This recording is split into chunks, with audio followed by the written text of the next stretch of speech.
Hello दोस्तों, आप सभी को मेरा नमस्कार। आज हम जानेंगे सुहद ज्ञान। सुहद ज्ञान क्या होता है।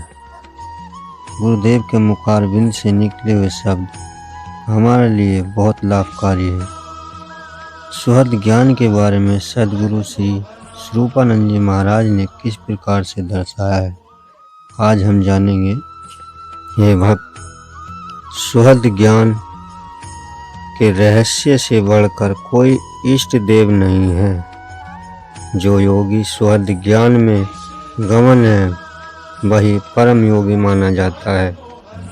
5 तत्वों से सृष्टि होती है और तत्वों में ही तत्व का लय हो जाता है।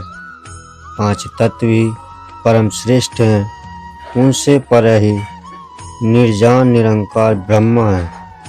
योगी योग सिद्ध के द्वारा तत्वों के नामों के जानने, सुहद को श्रेष्ठ समझने वाला पुरुष दुष्ट चिन्हों को जानने में समर्थ होता है। पृथ्वी, जल, तेज, वायु और आकाश 5 तत्व हैं।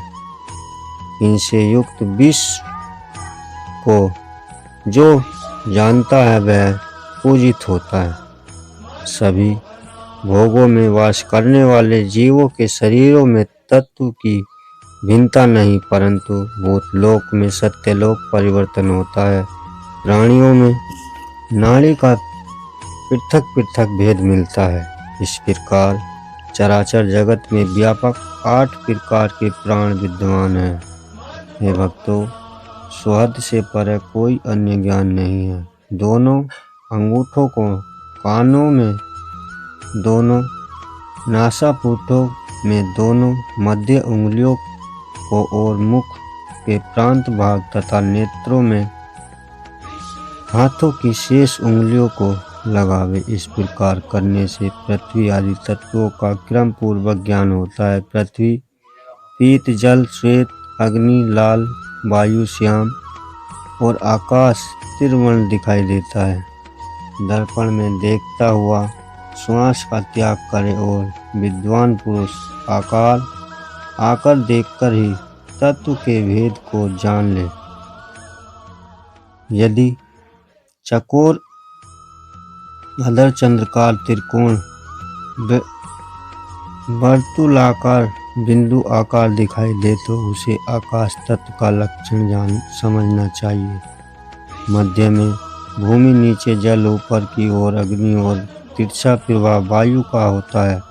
यदि 2 सुरों का संक्रमण हो तो आकाश तत्व का चलना समझे।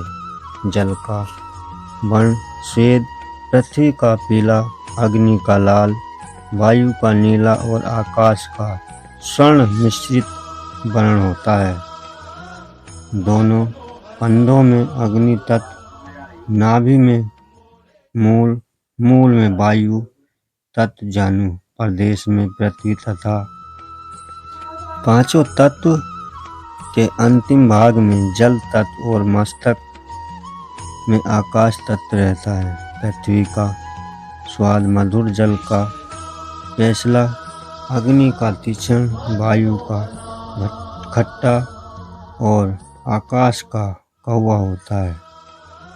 वायु का प्रवाह अंगुल, अग्नि की गति 4 अंगुल, पृथ्वी की 12 अंगुल और जल की 16 अंगुल होती है। ऊर्ध्व स्वर मृत्युजनक, अंध स्वर शांतिदायक, तीर्थ उच्चायन करने वाला, महेश्वर स्तंभ करने वाला होता है। आकाश तत्व को सभी कार्यों में मध्य समझना चाहिए। वीडियो अच्छी लगी तो वीडियो को लाइक करें, शेयर करें और अगर चैनल